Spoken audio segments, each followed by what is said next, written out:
सुप्रभात बच्चों। तो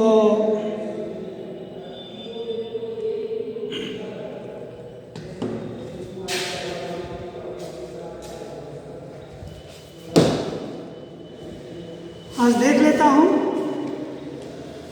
कि आपकी पढ़ाई कहाँ तक हो गई, उसके बाद फिर मैं स्टार्ट करूँगा।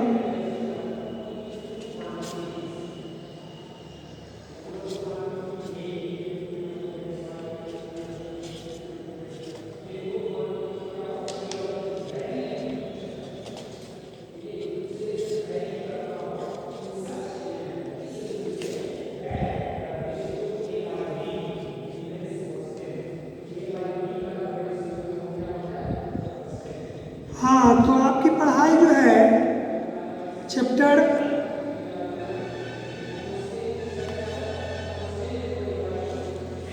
8 तक हो गई है। अब चैप्टर 9 पढ़ना है।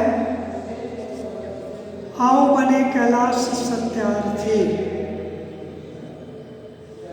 आओ बने कैलाश सत्यार्थी। कहानियाँ जो भी होती है वो प्रेरणादायक कहानी होती है बच्चों। यह भी कहानी आपके लिए प्रेरणा स्रोत बनेगा।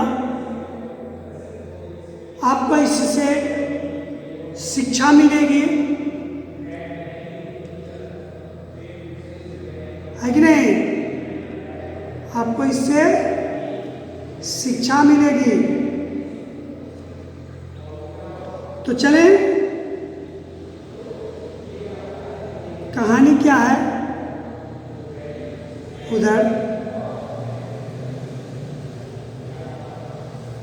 यह एक तरह से समझिए एकांकी है और विद्यालय का दृश्य है। यहाँ कक्षा में विद्यार्थीगण बैठे हुए हैं, बच्चे कक्षा में हैं। तभी एक बच्चा शिक्षिका के साथ अंदर आता है। अन्य विद्यार्थी उन अनजान बालकों को देखकर एक पल के लिए चकित रह जाते हैं। बच्चे क्लास में हैं और शिक्षिका के साथ एक अनजान बच्चा जो है उस वर्ग में दाखिल हो रहा है। अनजान बच्चे को देखकर सारे बच्चे आश्चर्य में पड़ जाते हैं। अब शिक्षिका महोदया कहती है, आज मैं तुम्हें तुम्हारे नए सहपाठी से मिलवाती हूँ। इसका नाम राघवन है। अब बच्चा जो पहले से स्कूल में है तो आपस में सब को एक दूसरे से दोस्ती हो जाती है, माने एक खासा इंटीमेसी हो जाती है,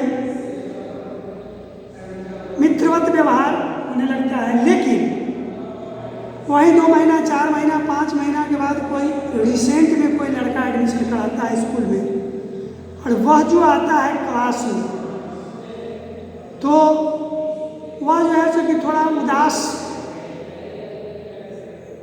रहता है, क्योंकि उसके दोस्त कोई अभी नहीं हुए हैं। धीरे धीरे फिर वो एडजस्ट जब हो जाएंगे तो फिर वो भी उसी तरह हो जाएंगे जो पूर्व के बच्चे हैं। लेकिन शुरुआती दौर में पहले से जो बच्चे यहाँ हैं उनको भी आश्चर्य हो रहा है कि नया बच्चा है भाई, और नए बच्चे को भी आश्चर्य हो रहा है इतने पुराने बच्चों के बीच में हम आज एक नए बच्चे के रूप में आए हैं। शिक्षिका कहती है, चलो आज तुमको एक नए बच्चे से मुलाकात करवाता हूँ। उसका नाम राघवन है। राघवन, साथियों, आज का दिन मेरे जीवन का किसी भी स्कूल में जाने का प्रथम दिवस है। अब राघवन से शिक्षिका बोलती है कि आप अपना कुछ बोलिए इन बच्चों को, आप अपने क्लासमेट को अपना परिचय दीजिए। तो राघवन खड़ा होता है और सर्वप्रथम कहता है, साथियों, आज का दिन मेरे जीवन का किसी भी स्कूल में जाने का प्रथम दिवस है, पहला दिन है।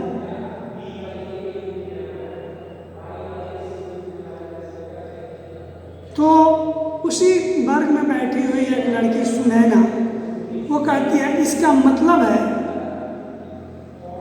इसका अर्थ है कि तुम इतने बड़े हो गए मगर कभी पढ़ाई नहीं की। शिक्षिका फिर अब कह रही हैं, बच्चों थोड़ा सब्र कीजिए, अब राघवन अपने विषय में स्वयं ही बताए तो ज़्यादा अच्छा रहेगा। राघवन अपने आप बीती को अपने ही मुंह से बोल रहा है। क्या बोल रहा है? मित्रों, मैं 2 साल तक एक कारखाने में काम करता था, है कि नहीं? और वो कारखाना कालीन बनाने की कारखाना थी, वहाँ कालीन बनता था।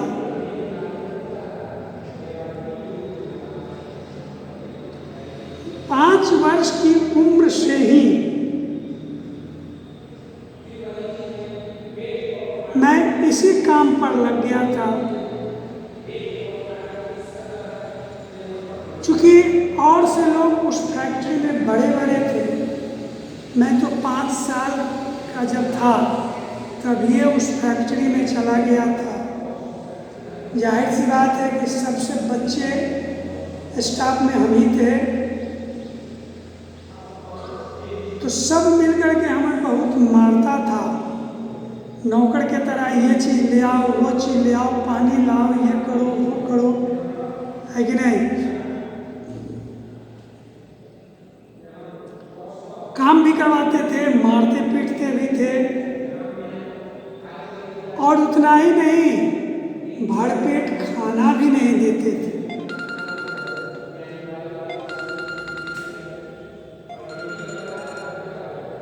हेलो, बोलिए, पूछ रही है, हम पढ़ते हैं थोड़ी देर में।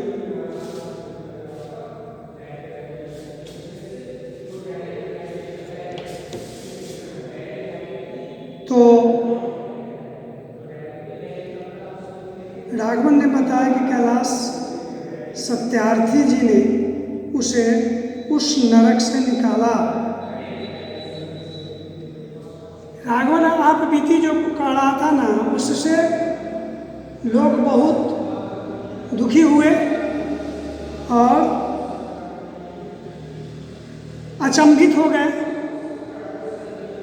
राघवन ये भी कहा कि एक कैलाश सत्यार्थी नाम के व्यक्ति थे जिन्होंने ही मुझे उस नरक से निकाला।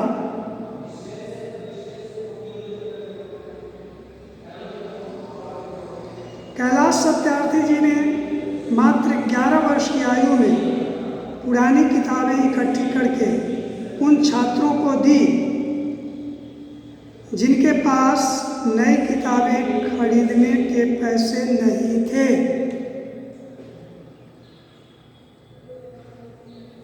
बड़े होने पर उन्होंने बचपन बचाओ आंदोलन की शुरुआत की। यह कैलाश सत्यार्थी एक समाज सेवी व्यक्ति थे। वो समाज के ऐसे शोषित, उपेक्षित लड़कों को निकालकर उसे सही मार्ग पर लाते, उसके लिए वो उसको कुछ मदद भी करते थे।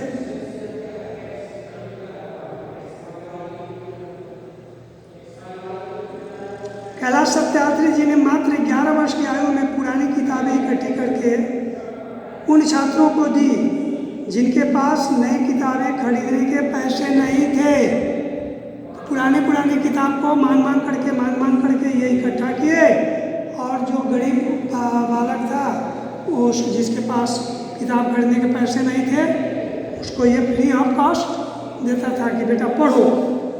बड़े होने पर उन्होंने बचपन बचाओ आंदोलन की शुरुआत की। यह एक क्रांतिकारी आंदोलन है जो बच्चों के हित और अधिकारों के लिए कार्य करता है। सत्यार्थी जी ने इस आंदोलन का आरंभ 1980 में किया था और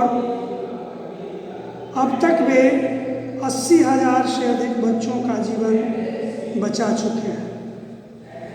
बचपन बचाओ आंदोलन भारत के 15 राज्यों के लगभग 200 जिलों में कार्य कर रहा है आज के डेट में, अभी के डेट में।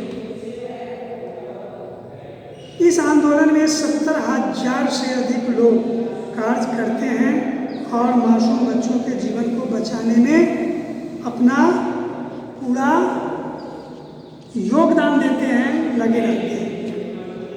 आज भी बहुत परिवार ऐसा है हैंड टू माउथ, गरीब परिवार, जब तुम्हारे इतना बड़ा उसके घर में बच्चे होते हैं तो तुम स्कूल आते हो और वह होटल में प्लेट धोने जाता है। वह बच्चा होटल में प्लेट धोने जाता है।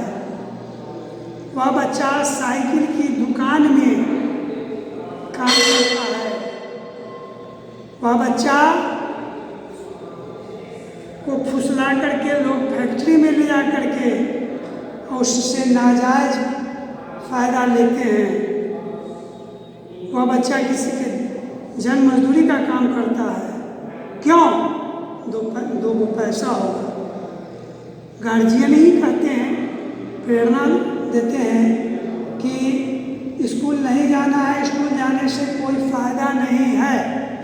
नहीं, वो नज़ीर देते हैं कि स्कूल जाने वाला व्यक्ति वो भी तो बैठा पड़ा हुआ है पढ़ लिख करके, वो जो अपने पढ़ाई में इतना खर्च किया वो भी तो, उसको भी तो नौकरी नहीं लग रही है। हम अपने बच्चे को क्यों जो है कि बचपन से ही विद्यालय भेजें? उसकी यह सोच है, लेकिन यह सोच नहीं है कि पढ़ाई का मतलब ज्ञान अर्जित करना है, पैसा अर्जित करना नहीं है। ये अलग बात है कि पढ़े लिखे व्यक्ति को नौकरी चाकरी मिल जाती है, अच्छा काम रोजगार मिल जाता है, समझे कि नहीं? लेकिन पढ़ाई का उद्देश्य पैसा कमाना नहीं है, शिक्षा ग्रहण करना है, शिक्षा हासिल करना होता है। तो कम से कम उसे नौकरी नहीं मिली तो कम से कम शिक्षित तो हुआ, उसको रहने सहने बोलने चालने का ढंग तो उसको मालूम हुआ। और तुम जो अपने बच्चे को बचपन में ही होटल पकड़ा दिया, फैक्ट्री पकड़ा दिया, साइकिल ये रिक्शा दे दिया, ठेला दे दिया, इस कच्चे उम्र में वो बच्चा रिक्शा चला रहा है, ठेला चला रहा है, निकट भविष्य में उसके स्वास्थ्य की क्या स्थिति होगी? वो बच्चा एक अक्षर पढ़ा नहीं, न उसको सही से बोलने आता है, न एक पंक्ति लिखने आता है, न उसको कोई अच्छी आदतें किसी ने सिखाया। तो यहाँ अपनी सोच है। तो ऐसे बच्चों को कैलाश सत्यार्थी जो हैं ऐसे ही बच्चों की तलाश में रहा करते थे कि कहाँ कौन बच्चा स्कूल नहीं जा रहा है, वो भटक गया है, वो फैक्ट्री पकड़ लिया है, वो होटल पकड़ लिया है। वैसे वैसे बच्चों की तलाश में रहा करते थे और उस बच्चों को उस नरक कुंड से निकालकर और आदमी बनाने का कोशिश करते थे। तो यही उनका श्रेय था, यही उनकी उपलब्धि थी, जिसके कारण आज पूरे देश में 70,000 लोग से भी अधिक लोग इसमें कार्य कर रहे हैं। गरीब गुरबा के बच्चे को उचित शिक्षा दी जाती है, किताब के लिए पैसे दिए जाते हैं, है ना, भोजन की भी व्यवस्था की जाती है। बहुत हिसाब किताब उसका बृहद पैमाने पर हो गया। तो बचपन बचाओ आंदोलन सर्वप्रथम जब 11 साल के ही थे ये सत्यार्थ कैलाश सत्यार्थी, तभी से इस सब काम में बहुत ज़्यादा रुचि रखने लगे। आज तो खैर बहुत बड़े हो गए। और यह इतनी अच्छी यह एक संस्था बनी जो देश में ही नहीं अन्य देशों में भी मासूम बच्चों का जो शोषण होता था उससे बचाया जा रहा है। उसे बचपन बचाओ आंदोलन ने 2013 ईस्वी में मानव तस्करी, है ना, मानव तस्करी के 1199 मुकदमों में लगभग 10% मुकदमे दर्ज कराकर एक महत्वपूर्ण कार्य किया है। 1913 में मानव तस्करी मतलब मनुष्य को एक जगह से चुरा के हो, बहला फुसला के हो, चाहे जैसे भी हो, दूसरे के बच्चे को ले गए और दूसरे जगह ले जाकर उसको बेच दिया। तो ये तस्कर हुआ, तस्करी। 1199 मुकदमों में 10% मुकदमे दर्ज कराकर एक महत्वपूर्ण कार्य किया उन्होंने, लेकिन Kailash Satyarthi ji international centre of child labour and education संस्था से भी जुड़े हुए हैं। इन आंदोलन किस संस्था से जुड़े हुए हैं? पहले तो बचपन बचाओ आंदोलन किया, उसके बाद किस संस्था से जुड़े? International centre of child labour and education, child labour and education, है ना।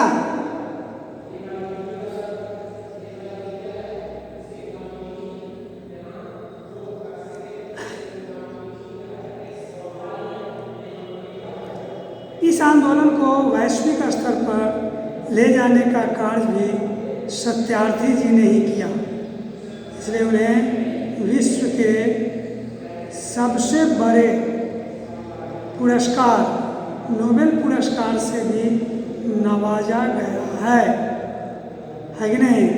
क्योंकि इन्होंने राष्ट्र के लिए बहुत अच्छा काम किया है। हमारे देश के नौनिहालों के लिए, जो हमारे देश के भविष्य हैं, उनके लिए इन्होंने बहुत अच्छा काम किया है, इसीलिए इन्हें नोबेल पुरस्कार से भी सम्मानित किया गया। कैलाश जी ने बचपन बचाओ आंदोलन के अतिरिक्त कई अन्य क्षेत्रों में भी महत्वपूर्ण भूमिका निभाई है।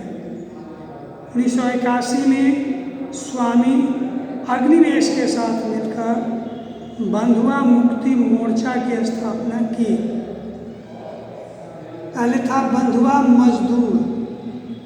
बंधुआ मजदूर का मतलब ये होता है कि मालिक जो है उसको कुछ पैसे एक्स्ट्रा देकर, कुछ जमीन देकर उसको माने बंधक बना लिया, अपने कब्जे में ले लिया, अब वह दूसरे का काम करने नहीं जाएगा।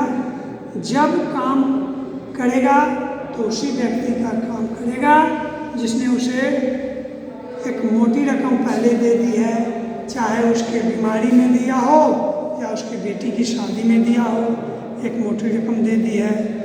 5 कट्ठा 10 कट्ठा ज़मीन भी दे दिया है कि लो इसको जाना है, खाना है।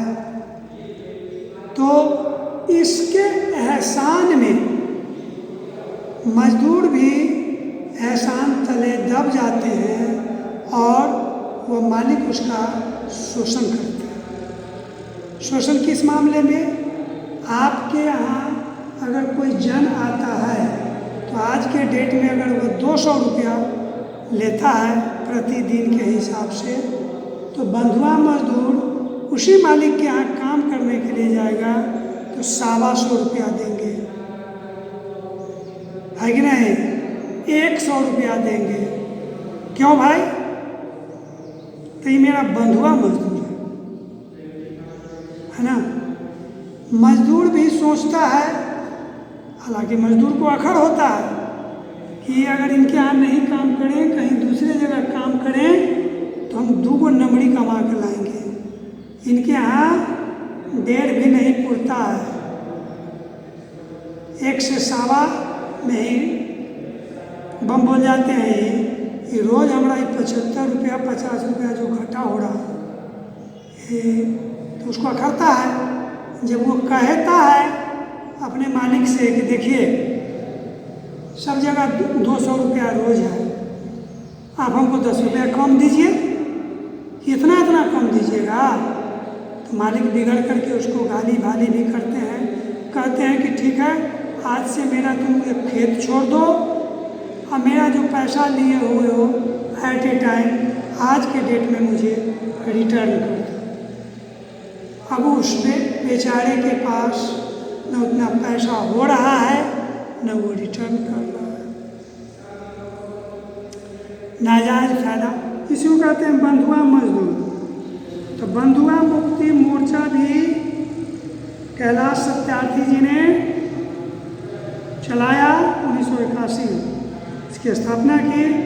इस संस्था में करीब 20,000 सदस्य हैं जो कालीन, कांच और ईंट के भट्ठों इत्यादि कारखानों में काम करने वाले बंधुआ मजदूर को मुक्त करवाते हैं। संघर्ष जारी रहेगा नामक पत्रिका भी लोगों का ध्यान बाल श्रम की ओर खींचते हैं।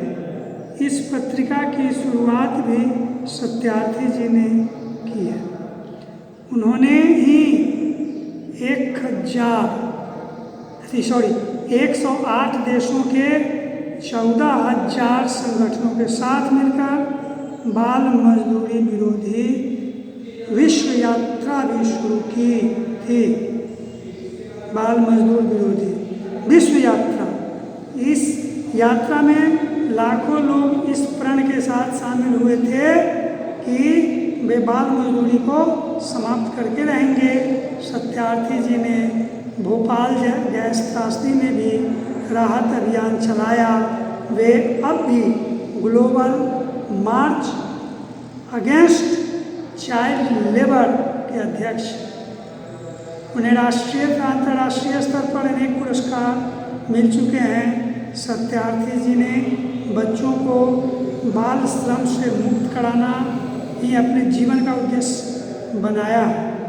उनका कहना है कि बाल मजदूरी एक बीमारी नहीं है बल्कि बीमारियों की जड़ है, जिसके शिकार अनेक मासूम बच्चे हो जाते हैं। वे जब भी रास्ते आते जाते बच्चों को काम करते देखते तो उनका मन बेचैन हो जाता था। इसलिए सत्यार्थी जी ने बच्चों का भविष्य संवारने के लिए अपना सर्वस्व समर्पित कर दिया। यही है चित्र में कैलाश सत्यार्थी जी, जिन्होंने बच्चों के भविष्य को संवारने के लिए अपना भविष्य है ना उस पर समर्पित कर दिया। तो ठीक है, आज की पढ़ाई यही, कल पुनः इसका अर्थ बताते हुए संक्षेप में और